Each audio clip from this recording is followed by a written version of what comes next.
Benvenuti, napoletani. Lasciate un like al video per rimanere sempre aggiornati sulle novità della nostra amata squadra. Andiamo al video.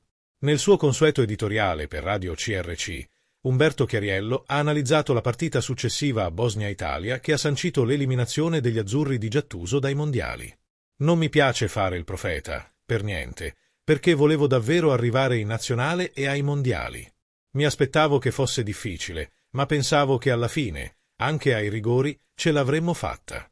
Avevo molta fiducia nella fortuna, nell'abilità, nel talento e persino nell'aura di Gigio Donnarumma quando si trattava dei rigori. Pensavo alla Bosnia in Galles. Lì era lì con la testa fredda, davanti ai suoi tifosi, forse sentiva la pressione. Pensavo alla soluzione ai rigori. Ero convinto che ce l'avremmo fatta. Prevedevo un pareggio 1-1 ai rigori. Ma pensavo che avremmo vinto ai rigori, perché avevamo più esperienza, perché in porta avevamo quel drago Donnarumma che di solito fa la differenza ai rigori, perché la Bosnia avrebbe sentito la pressione della partita e forse avrebbe schierato qualche giovane per tirarli. Insomma, pensavo che questa volta i rigori sarebbero stati dalla nostra parte. Maledetti rigori. Eravamo 10 contro 11, va bene. Ma il primo tempo era finito. Era ora di togliere Retegui e mettere un altro difensore come Gatti, bravo di testa, e organizzare una fortezza, con la Bosnia che ci attaccava da tutte le parti, soprattutto sulle fasce, con continui cross, sperando di trovare la respinta giusta, che poi è arrivata. Una mischia in area, un gol, e abbiamo capitolato. Vogliamo dare la colpa agli errori di Kean, Pio Esposito e Di Marco, che nelle poche occasioni di contropiede hanno disperatamente giocato la palla in avanti. Siamo davvero arrivati a quel punto? A giocare in difesa contro la Bosnia? Nelle convocazioni, nelle formazioni schierate, durante le partite hanno senso. Ma è una conseguenza della gestione.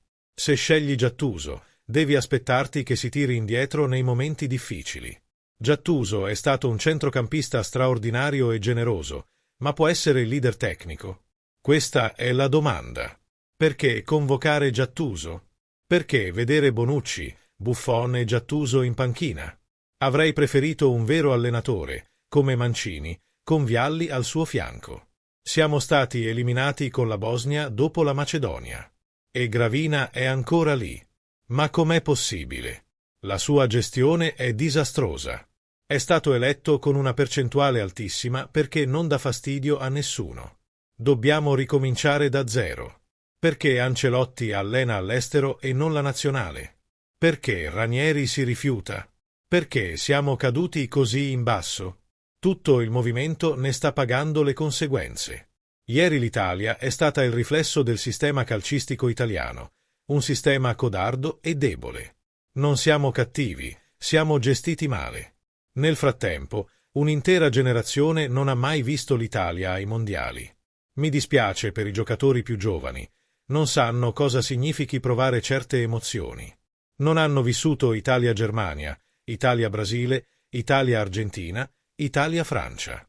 Nemmeno le sconfitte, perché anche quelle fanno parte della storia.